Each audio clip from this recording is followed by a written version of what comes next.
Herkese günaydınlar. Gezgin Kitaphanı kanalıma hoş geldiniz. Bugün Tuzla'yı geziyoruz. Organize sanayisiyle ve tersanesiyle bildiğimiz Tuzla'da neler varmış neler yokmuş tek tek gezip size anlatacağım. Gezgin Kitaphanı YouTube kanalıma abone olmayı, videolarımı beğenmeyi, yorum yapmayı ihmal etmeyelim. Haydi gezimiz o zaman başlasın.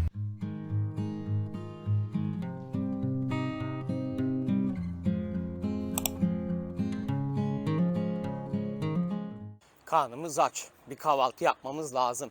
Peki nereyi tavsiye ederim size? Tuzla'nın ve İstanbul'un tarihi bir fırınına gireceğiz ve orada sabah kahvaltımızı yapacağız. Yine sabahın erken saatlerinde yola çıktığım için balıkçıların birçoğu kapalı. Şöyle göstereyim size. En sessiz, en sakin vaktinde geldim.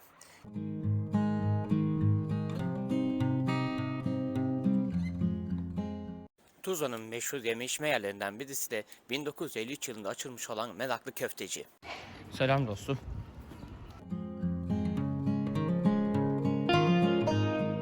Beyaz masalar, mavi sandalyeler ile dolu olan bu sokaktan ilerleyelim ve fırınımıza hemen geçelim. Bakın yeri de çok basit ve çok kolay. Hemen arkamda sahil var. Otoparkın karşısından ilerliyorsunuz ve has fırına geliyorsunuz.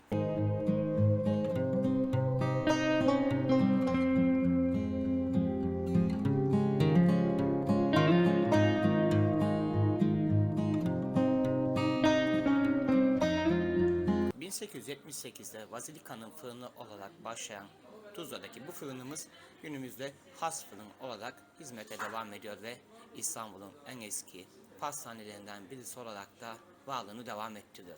Tuzla'da Cumhuriyet Caddesi ile Galip Ağa Sokağı'nın hemen kesişim noktasında çok rahat bir şekilde bulabilirsiniz. Buradaki yapının tuğlalarına bakın. Hep kırmızı tuğlalar içeride ve dışarıda.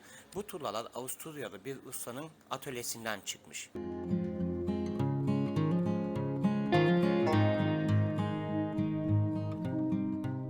Bir müzeye gideceğiz. Bu müze saat 10'da açılıyor ve az bir sürem kaldı. Şimdi bu müzeye gidelim ve Tuzla'nın geçmişini anlatmaya başlayalım.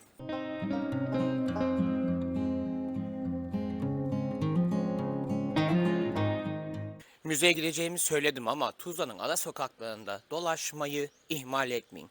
Şöyle bir kafamı sokayım dedim bir sokağa ve her sokakta tarihi bir evin olduğunu görüyorsunuz, keşfediyorsunuz. Ondan dolayı güzel ilçemizin tarihi evlerini de gezmek için sokak aralarına girmeyi unutmayın.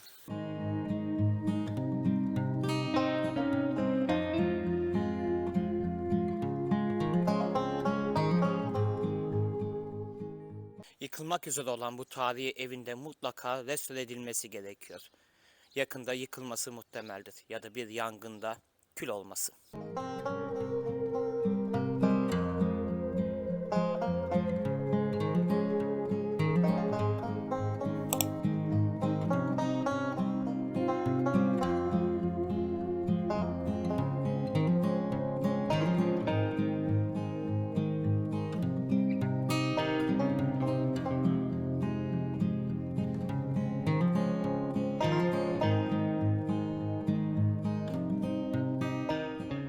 Buraya gelip ziyaret etmek isteyenler Perşembe hariç 11.30'dan saat kaça kadar açıkmış? 17'ye kadar burayı ziyaret edebilir. O zaman biz gezimize kaldığımız yerden devam edelim ve 11.30'dan sonra tekrar burayı ziyaret edelim.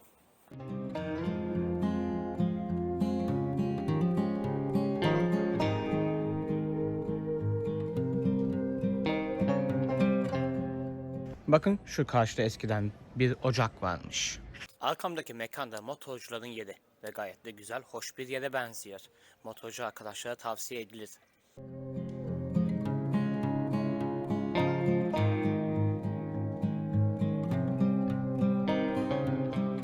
Tuzla, İstanbul'un en güneyinde bulunan ve denize kıyısı olan bir ilçemizdir. Rahatsız olmuyorsun değil mi? Burada arkadaşla beraberiz. Takılıyoruz. O zaman biraz Tuzla'dan bilgi verelim. En büyük tersaneler bölgesine sahip olan ilçe 1400 yılında Yıldırım Beyazıt tarafından Osmanlı Devleti topraklarına katılmıştır. Tuzla'ya gelmek isteyenler rahat bir şekilde gelebilir. Marmara'ya binip Tuzla'ya ulaşabilirsiniz. Tuzla bir zamanlar İstanbul'un yazlık merkeziydi ama şimdi bir sanayi merkezi oldu.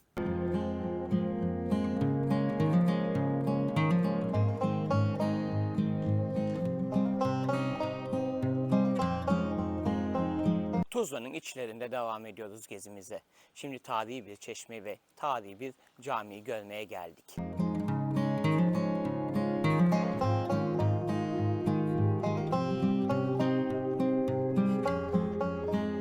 1668 yılında Davut Ağa adında bir kişi tarafından yapıldığını çeşmenin üzerindeki İnsan suresinin 21. ayetinden anlaşılmaktadır. Çeşmenin üzerindeki ikinci kitabede bulunan merhum Cezzal Mustafa Bey'in kelimesi Saadet Hanım tarafından müceddeden tamir olunmuştur. 1326 ifadesinden de çeşmenin 1908 yılında tamir gördüğü anlaşılmaktadır. Davut Ağa Çeşmesi ile hemen yan yana Tuzla'da tarihi bir cami var. 1. Ahmet Camisi. Şimdi 1. Ahmet Camisi hakkında bilgi verelim. Ama burası 1. Ahmet tarafından yapılmamıştır. Yapan kişinin adı bilinmediğinden dolayı 1. Ahmet döneminde yapıldığı için bu isimle anılmaktadır. Bu isimle varlığını sürdürmüştür. Giriş kapısının üzerindeki kitabede yazana göre cami 1609 yılında hizmete girmiştir.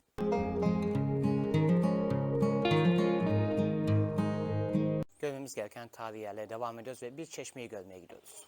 Tuzla canlanmaya başladı. İnsanlar artık pastaneleri ve kafeleri doldurmaya başlamış.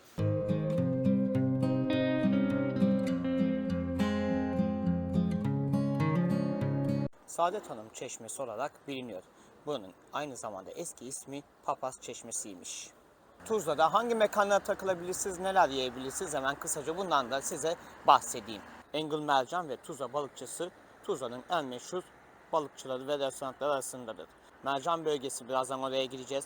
Orada bir zamanlar Medcezir adlı dizinin çekiminin yapıldığı yer olarak bilinir. Orası da gidip görülecek ve Adriano Cafe dizinin bazı sahnelerinin çekimi için kullanılan bir kafe olduğundan dolayı orası da ziyaret edebilecek yerlerden birisidir.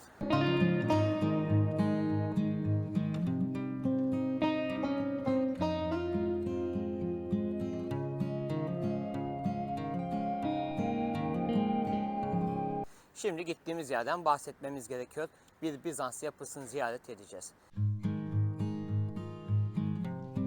Tuzla Sahil Zemin Otoparkı'na gelin. Girişin yanında, bakayım, evet, burası giriş. Bir Bizans hamamı, Theodora Hamamı. Şimdi bundan bahsedelim. Burada internette karşınıza buranın saç demir örgülerle çevrili olduğu çıkacaktır. Ama bu saç örgüler kaldırılmış. Tuzla'da Tafushane Caddesi ile Bağdagül Sokak'ın kesişiminde bulunan Theodora Hamamı yaklaşık 1500-1600 yıl önce Bizans döneminde yapılmıştır. Bizans kralı Justinianos'un eşi Kraliçe Theodora'nın yaz aylarında yıkanmak ve serinlemek için kullandığı hamamlardan birisi olduğu düşünülmektedir. Hamam bakımsızlık nedeniyle harabeye dönmüş, eskiden giriş kemeri gözüküyorken artık görülmez hale gelmiş ve toprağın üstünde çok küçük bir kısmı kalmıştır. Zeminaltı otoparkı yapılırken büyük ihtimal burayla ilgili kalıntıların da ortaya çıkmış olması gerekiyordu diye düşünüyorum ama herhangi bir arkeolojik çalışma yapılmamış. Kendi kaderine terk edilmiş. 1500-1600 yıllık şu taşlara bir dokunalım. Bizans taşları, orijinal.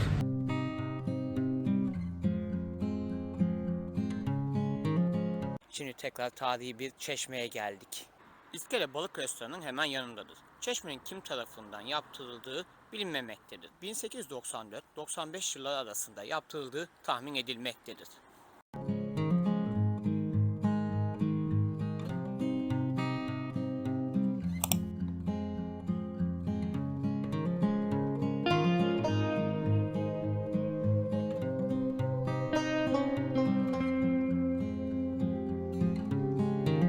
Şu gördüğünüz bina babamızdan kalma. Şu anda biz de burasını yaptırdık, yani tarihi eseri korumuş olduk. Efendime söyleyeyim. Altlarını dükkan yaptık. İkinci katları büro, iş merkezi olarak kullanıyoruz. Şimdi Tuzla'nın perili evine gidelim ve o perili evden de size bahsedeyim.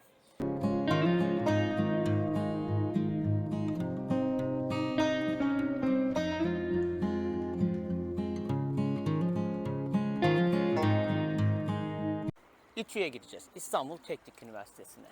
Tuzla'daki kampüsüne uğrayacağız ve orada çok güzel bir müzeyi ziyaret edeceğiz.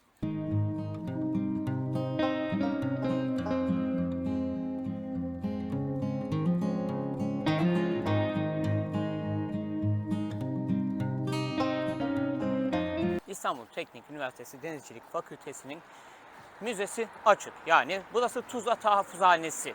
Ama ben pazar günü gezdiğimden dolayı pazar günü bu müze kapalıymış. Ondan dolayı hafta içi tekrar buraya geleceğim ve Tuzla Tahafuzhanesi'ni görüntüleyip anlatacağım.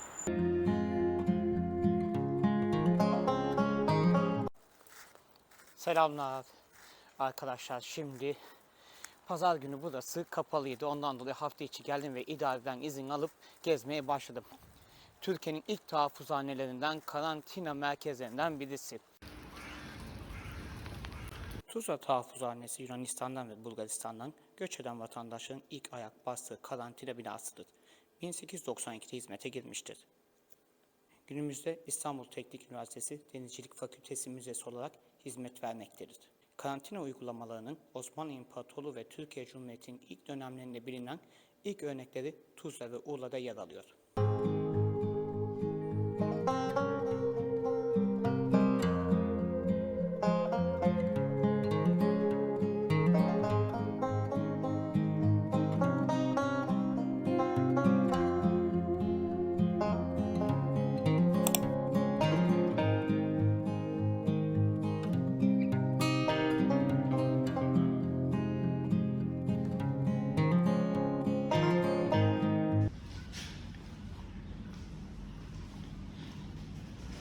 Bunun çoğu tarihi değere sahip.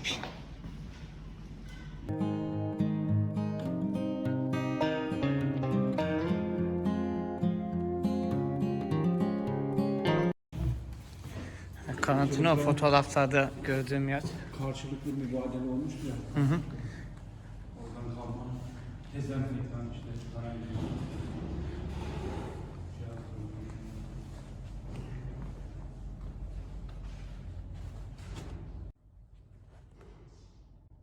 Dönemin ilk çamaşır makinelerinin burada kullanıldığını ifade eden Çakır, gelenlerin kıyafetlerinin dezenfekte edilmesi amacıyla yıkandığını, kişisel temizlikleri için banyo bölümünün bulunduğunu, tahafuzhanedeki aletlerin çok ayrıntılı olduğunu ve yapı olarak son derece aktif şekilde kullanıldığını belirtmiştir.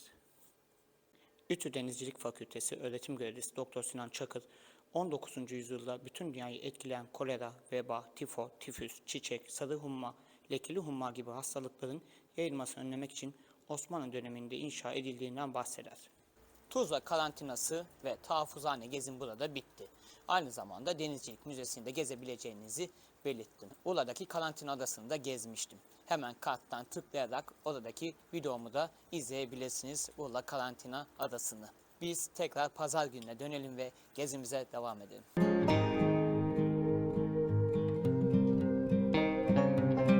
İstanbul Teknik Üniversitesi'nden çıktım ve şimdi Mercankoyun'a gideceğiz ve orada antik çağlardan iz süreceğiz. Hadi bakalım.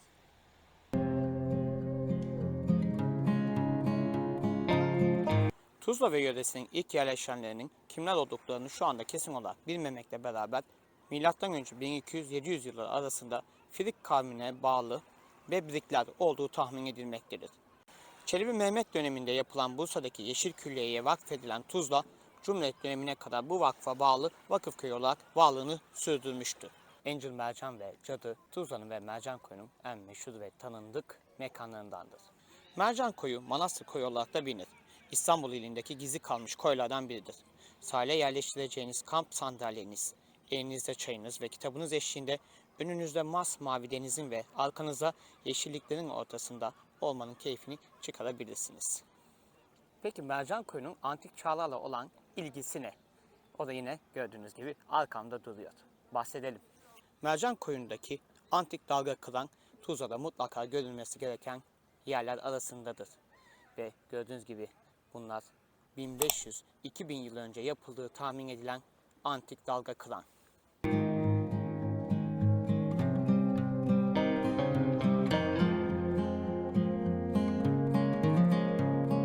İstanbul'u, Tuzla'yı sokak sokak gezmeye devam ediyoruz. Arkamda da Medcezir kafesi var.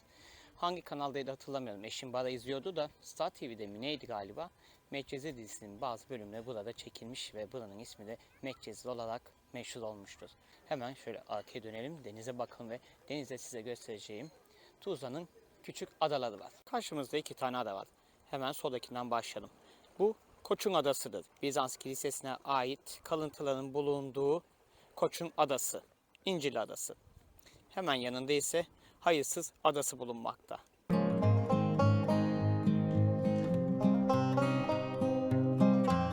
Üçüncü adamız ise Şemsiye Adası. Aslında burada bir ada değil, Tuzla Burnu'nun ucundaki bir kayalıktır. Eskiden burada bir ağaç olduğundan dolayı Şemsiye Ada ismi verilmiş. Şimdi bir gölü görmeye gideceğiz. İstanbul'da bir lagün.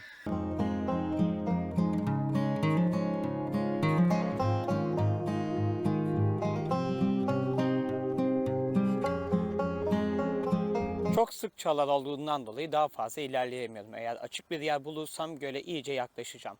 Burası doğal bir göldü ama yapay hale geldi. Peki bu gölün akıbeti neydi de böyle yapay bir göl haline geldi? Bu lagünün hikayesinden bahsedelim. Ve bu ismi nereden almış? Kamil Abdüş Gölü, Tuzla kıyısında bulunan bir lagün gölüdür. Yaklaşık 300 hektarlık bir alanı kaplayan göl, doğal ve yapay engellerle denizden ayrılmış durumdadır. Şu otları üstüne basıp ilerlemeye çalışıyorum. Bir de dikenli bayağı. İlerlerken batıyor ama evet, geçtik. Gördüğünüz gibi ortadaki ada sonradan ağaçlandırılmış. Orada birisi de konu sürüyor. Tuzla'nın kıyı kesimine tersanelerin kurulmasıyla doğal dengesi bozulmaya başlayan göl 2001 yılına gelindiğinde tümüyle kurudu. Kuşların üreme merkezi olan göldeki tüm canlılar bölgeyi terk etti. Göl 1929 yılına değin İstanbul'un tuz gereksiniminin karşılandığı bir tuz olarak kullanılıyordu. Göl çevresindeki araziler nüfus mübadelesiyle Yunanistan'dan gelen bir çiftçi olan Kamil Abdüş'e verildi. Kişinin burada bir çiftlik kurmasıyla bölge ve buradaki göl çiftlik sahibinin adıyla anılmaya başlandı. Eğer gölün kıyısına inerseniz çok dikkatli olun. Çünkü çok sulu olduğundan dolayı kaygan ve çamurlu, kayıp düşebilirsiniz. Yeri size çekeyim, bakın.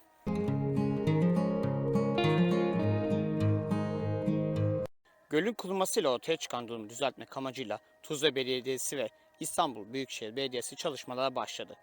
Göl tabanında toprak kaldırmak suretiyle derinliği arttırılarak denizden bağlantı açılarak gölün su döngüsüne kavuşması sağlandı. Oluşturulan yapay adacıklarla kuşların üreme ve konaklamasına kalacak yer sağlandı. Evet arkadaşlar, şimdi lagünden çıktık ve tarihi bir bölgeye ilerliyoruz. İçmele'de. İstanbul ve civarının en eski kaplıcaları Tuzla'da bulunuyor. Bilinen tarihi 600 yıl geçkin bu kaplıcalar bulundukları bölgeye de adını vermişler, İçmeler. Tuzla'daki kaplıca Evliya Çelebi tescillidir. Bu şifalı sular tarih boyunca rahatsızlıkları iyileştirmesiyle tanınmış, 1920'lerde bu sular damacanayla İstanbul içinde de dağıtılmıştır. Damacana dağıtımı durunca 1940'lı yıllarda her gün buraya gelecekleri taşımak üzere Haydarpaşa'dan 2 tren kalkarmış. 4 kişinin önünde kuyruklar oluşuyor ve şişe şişe su dolduranlar bunları evlerinde içmek üzere yanında götürüyormuş. İşletmeci Köksal Köse bu işe gidince şifalı sularla ilgili okumadık kitap, taranmadık kaynak bırakmamış. İstanbul Üniversitesi Tıbbi Ekoloji ve Hidroklimatoloji kürsüsüyle çalışmış. Bunun sonucunda suların kaynağının aslında Tuzla Piyade Okulu'nun atış alanı olduğunu keşfetmiş. İddiasına göre kirli tabakada bir delik bulunuyor ve bölgeye yağan yağmurlarla yer altına buradan inip mineralce zenginleştikten sonra ısınıp tekrar yeryüzüne çıkıyor. Tarihi Tuzla tesisleri 1927 yılında Atatürk'ün direktifiyle Fransızlardan alınıyor ve Tuzla İçmeleri Anonim Şirketi olarak hizmet vermeye başlıyor ve günümüze kadar da tarihi Tuzla İçmeleri olarak hizmet vermeye devam ediyor. Tuzla tersanelerinin içerisinde gizli kalmış bir vaha gibi, yemyeşil.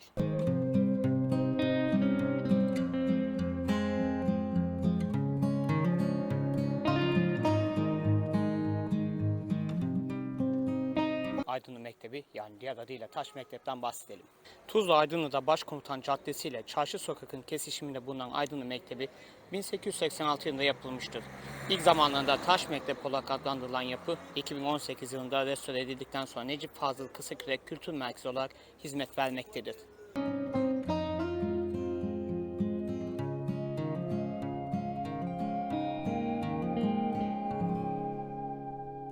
Aydınlı Nişancı Mehmet Paşa Camisi de Aydınlı'nın Osmanlı Devleti'nden kalan nadir eserlerinden birisidir. Şimdi bu camiyi anlatalım.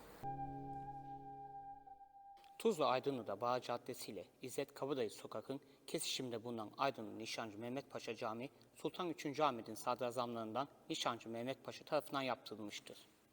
16 Ocak 1714 tarihinde ibadet açılmaya başlanan cami o dönemde tam olarak tamamlanamamış, yapılan bağışlarla 10 Şubat 1895 tarihinde inşaatı tamamlanmıştır. Temmuz 1728'de Ebubekir Paşa ile Becai suretiyle Cidde valisi görevine gitti. Oraya vardıktan sonra çok geçmeden 1728'de öldü. Ölümünde 60 yaşlarındaydı. Günümüzde Vahabiler tarafından tüm mezarları yerle bir edilmiş olan Mekke'deki Mualla mezarlığına gömüldü.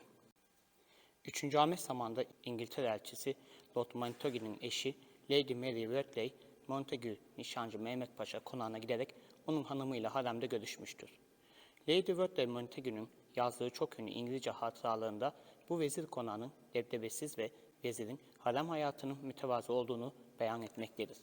Lady Montagu'nun yayınladığı kitabın adı da Şark Mektupları'dır. Bu kitabı okumuştum ve Osmanlı harem hayatı ile ilgili birinci dereceden bir şahsın gözlemlerini bu kitapta görüp Osmanlı haremi hakkında bilgi sahibi de olabilirsiniz. Ve Tuzla gezimizi bir çeşmeyle bitireceğiz.